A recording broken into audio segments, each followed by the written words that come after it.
مسيرة استثنائية حافلة بالألقاب والإنجازات.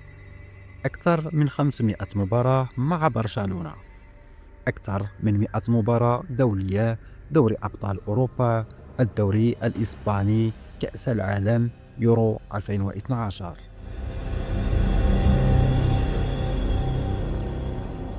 قراءة مثالية للعبة، تمرير دقيقة، قيادة هادئة، قوة بدنية وعقل تكتيكي، أسطورة في مركزه.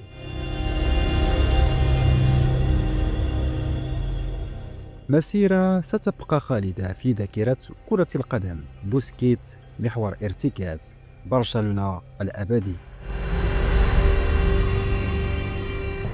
برأيك، هل هو أفضل محور ارتكاز في تاريخ برشلونة؟